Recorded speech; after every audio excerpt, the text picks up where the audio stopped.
Are you ready?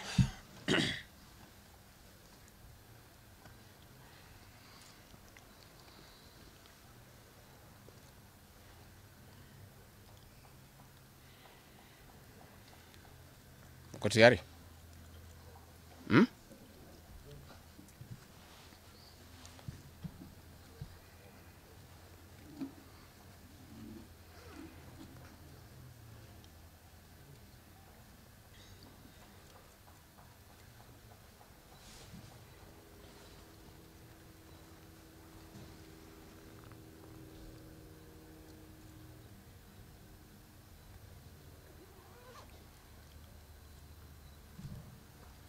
Muko tayari?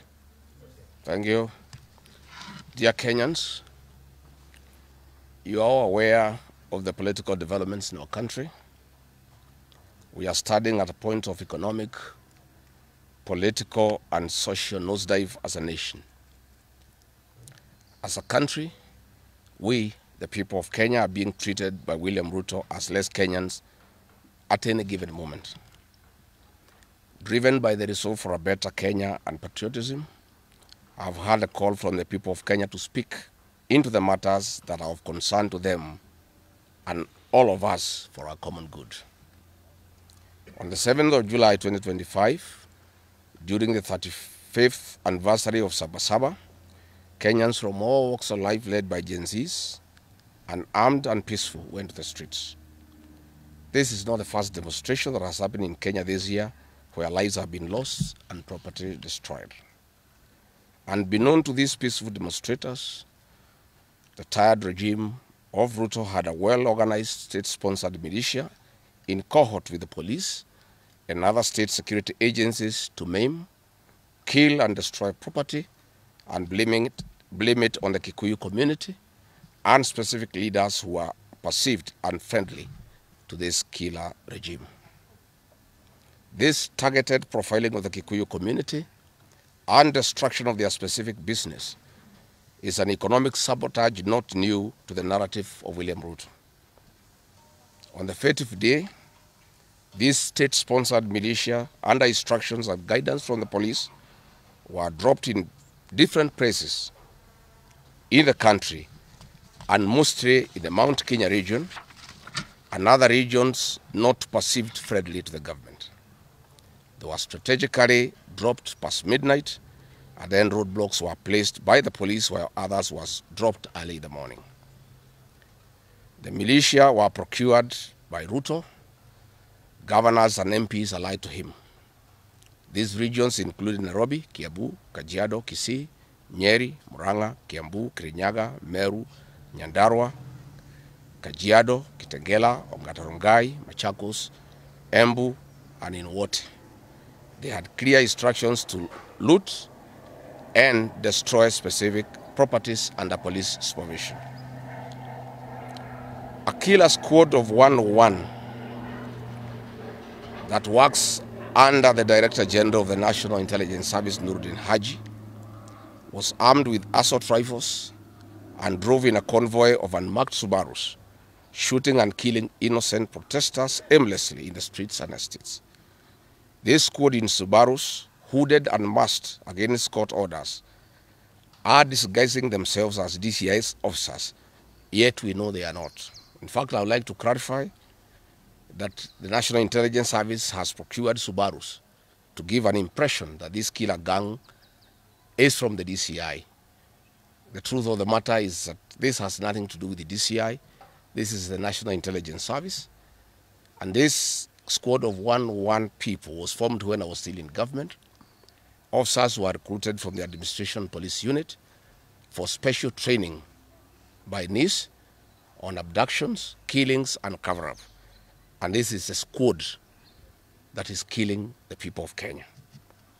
The killings and the business destruction pattern point to William Ruto's ethnic profiling narrative, which he is a master with no rival. With a close coordination of PS Interior Raymond Omolo, this narrative was boosted online by state bloggers to spin the narrative. The Cabinet Secretary Kipchumba Murkomen's public to shoot to kill order, coupled with assurances to police officers that the government will not cooperate with the investigators in police conduct has emboldened security forces. Police officers are now on record threatening citizens who are in their homes, boasting of their license to kill, acting with a confidence that can only come from the highest echelons of power. Mr. Murkomen's admission that these are not just instructions from him but orders from above removes any ambiguity about where responsibility lies. It will be recalled that in the run-up to the 2007 general election and its aftermath, the narrative of 41 against 1 was a masterpiece of William Ruto. The target was profiling Kikuyus against the rest of the country. To a large extent, he succeeded, and every Kenyan knows what happened, and it is also fresh in his mind of the ICC ordeal still hanging on the neck of William Ruto today. We remind William Ruto that his ICC cases are not yet over. They have been posed after witnesses disappeared, and what he is pretending over are crimes under the Rome Statute. It is clear history is repeating itself, and the architect William Ruto is back on the deck. He is hell-bent to finish his unfinished business with the people of Mount Kenya, destroy their businesses and make them black sheep of Kenya. Despite this horrible experience, the people of Mount Kenya voted William Ruto to a man in 2022 general elections against the advice of President Uhuru Kenyatta, whom Mr. Ruto had branded as a drunkard and a useless leader. Today, the people of Kenya, and especially the Mount Kenya region, feel sorry that they did not heed to the advice of Uhuru Kenyatta. These state-sponsored militia were key in touching of various parts of the country with ease of police assistance to prefer terrorism charges on specific people from the Mount Kenya region. So far, about 50 young people are in courts in trumped-up charges of terrorism in scenarios of state-managed crimes by the state. Again, this is a clear onslaught on the Kikuyu nation. A case in point, when a police station in Mawego in Homa Bay County was torched, the suspects for that particular crime have been charged with arson. But when a police station is alleged to have been torched in Kiambu, suspects from the Kikuyu nation are charged with terrorism charges. This is serious ethnic profiling. Last night, in Juja and Kirinyaga, these state-sponsored militia invaded various businesses. Luckily, in Kirinyaga, after Wananchi went to Sagana police station and they refused to act, saying they had orders from above not to interfere, the people organized themselves and repulsed the militia. Mr. Ruto's ethnic profiling has led to the destruction of the foreign properties belonging to the people of Mount Kenya. Maguna supermarkets in Meru, Kahawa West, and Murang'a. Nice supermarkets, hotel and petrol station, and nice city in Mwea in Kirinyaga. County supermarkets in Kabati and Kirinyaga. Power Star supermarkets, Quick Mart supermarkets in Eastern Bypass, Shell and Totomin markets in Roiro, Chill Post Hotel in Gong, Boju Shop in Keserian, Homegrown Supermarket, among others, and the Family Bank in Kahawa and Roiro. Notably, in Meru, these state-sponsored militia tried to attack Meru Dairy Processing Plant and were repulsed by workers. In Nyeri, they further tried to attack Wakulima Dairy in Mukurweini, and the attack failed. We urge our businesses to heighten security surveillance on their business premises and production lines, especially the KTDA, coffee factories, milk processing factories, among others. We take note that in Meru, on Sunday, the 6th of July, at an event attended by CS Kipchumba Murkomen, the MP for Bori, Mugambi Redikire, indicated that a supermarket would be attacked the following day. As sure as December 25 is Christmas, and true to his word, Maguna supermarket was torched by the state-sponsored militia, which the MP was private to. Why hasn't Mugambi Redikire been arrested? How did he know that a supermarket would be attacked? This is selective justice. The evidence that these militias are state-sponsored is plain for all to see. Videos circulating widely show police officers not merely failing to intervene, but actively transporting armed groups who proceed to unleash destruction with apparent impunity. Uniformed officers have been seen standing guard as these groups rampage.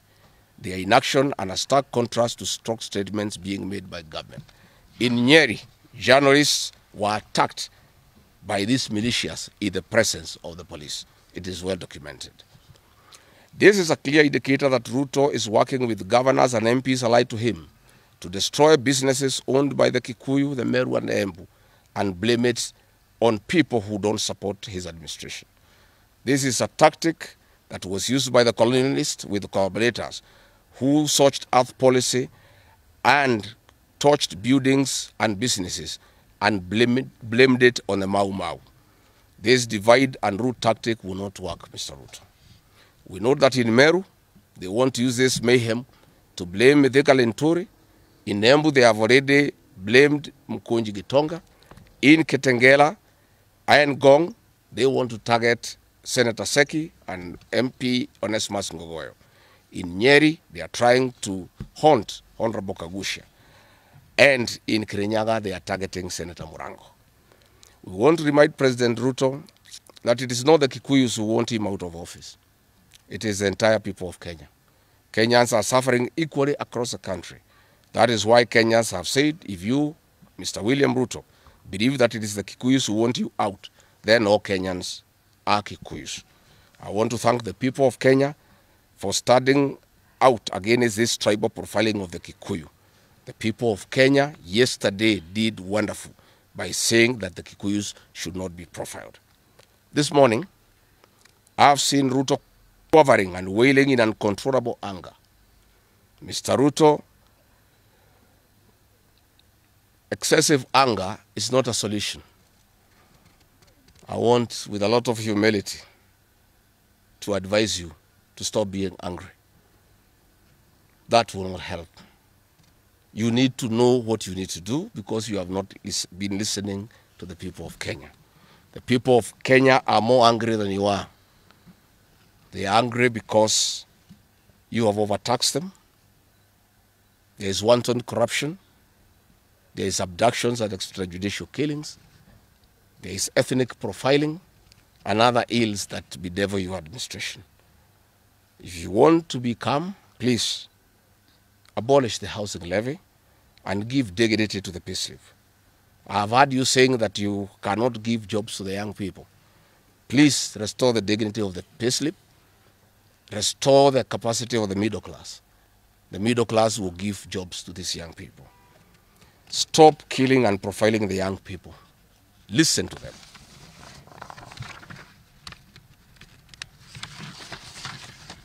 Stop abductions and extrajudicial killings. Abolish, disband the killer squad of 101 officers at Danudin Haji.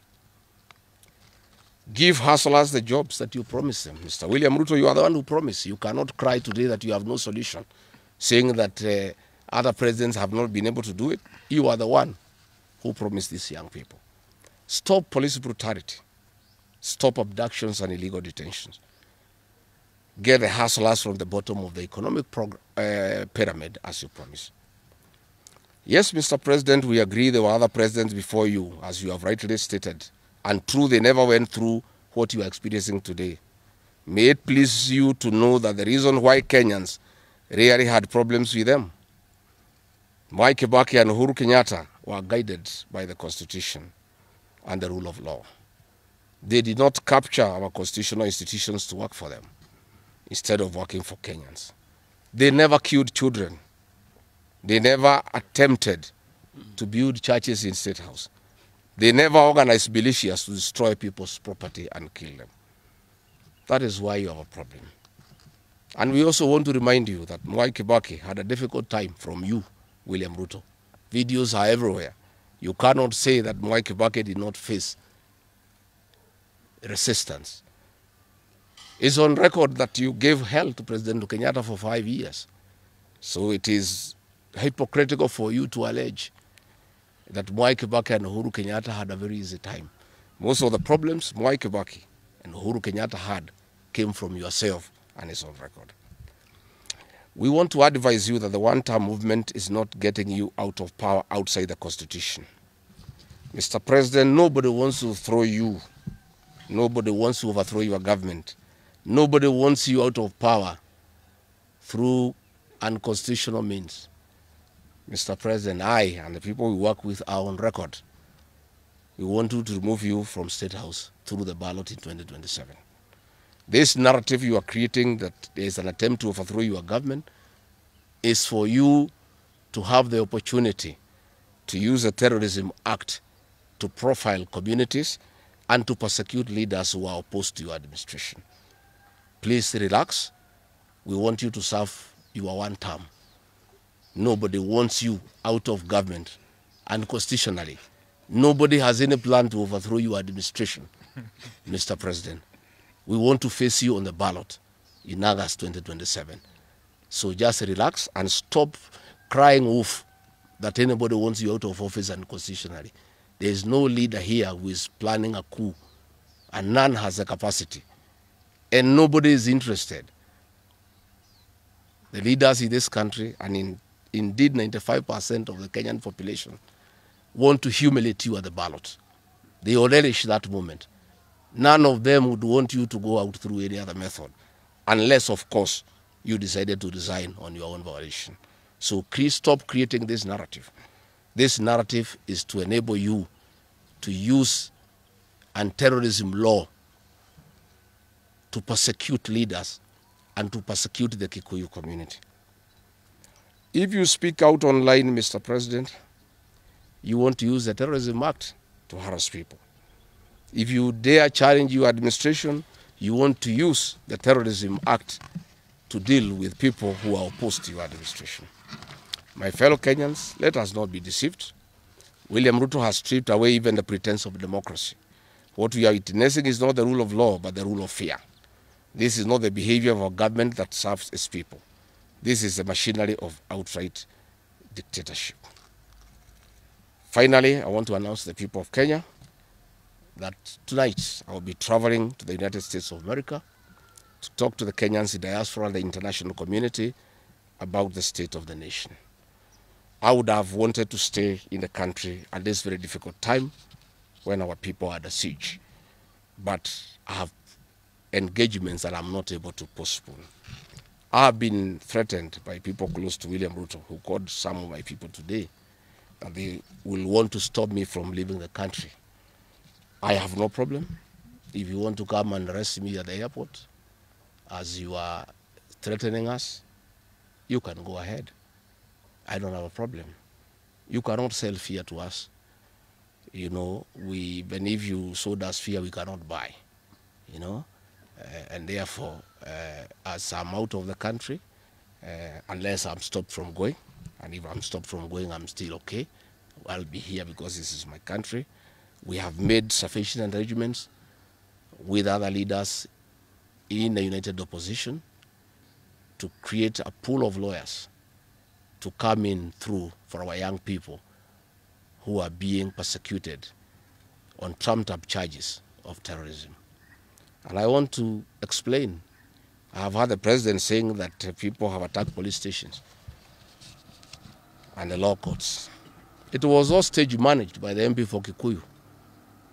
How do you explain that people can walk into a police station and they are not armed and take over the police station from armed police officers? How do you go to the courts that are guarded by armed police officers and touch them?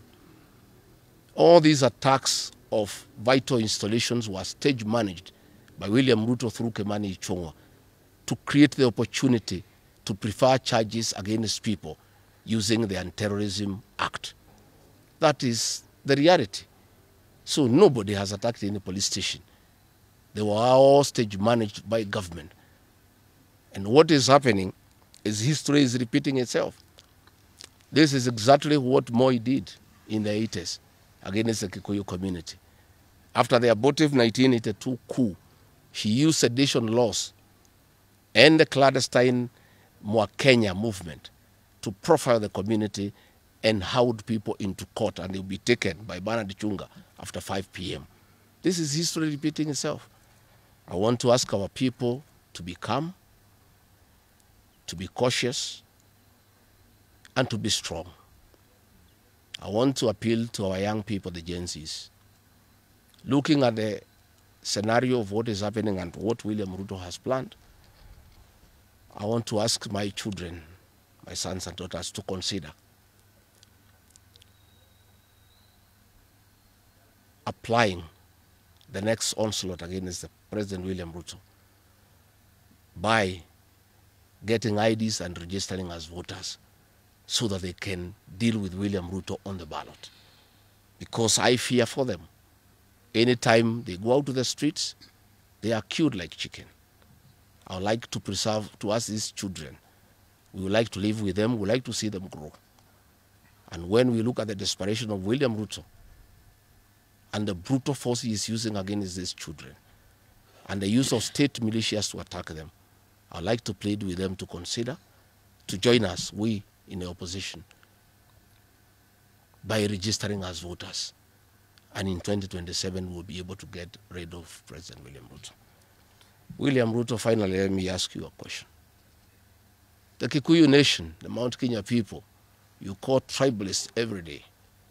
These people you are waging war against, their businesses, are the same people who voted for you, even after what you did to them in 2007.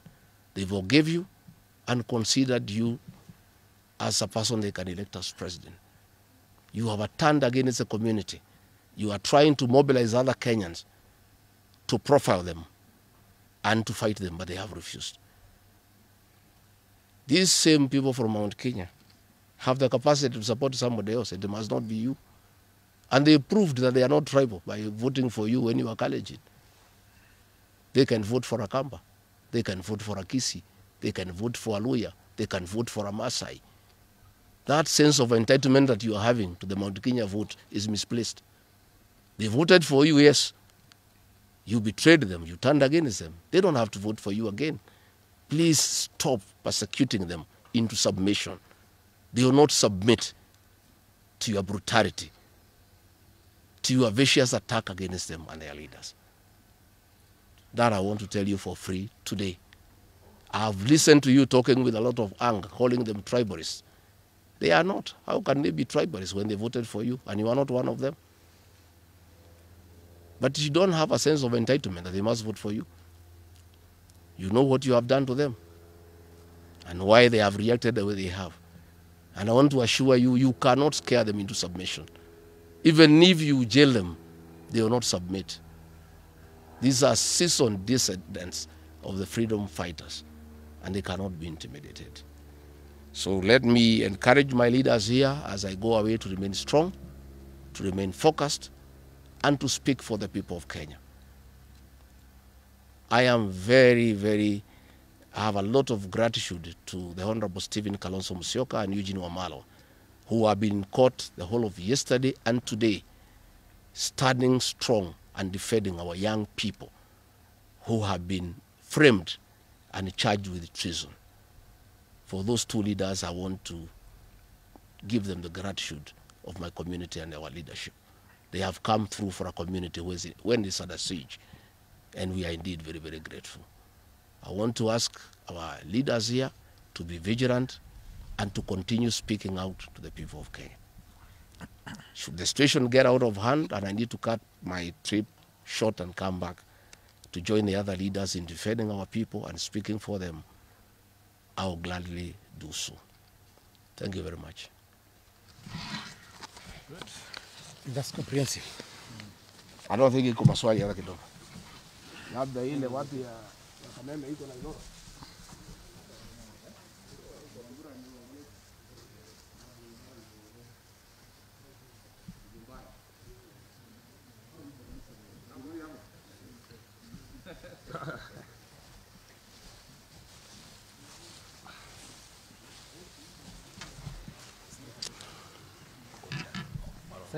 Oh. Muko tayari wale watu ya Kifaransa?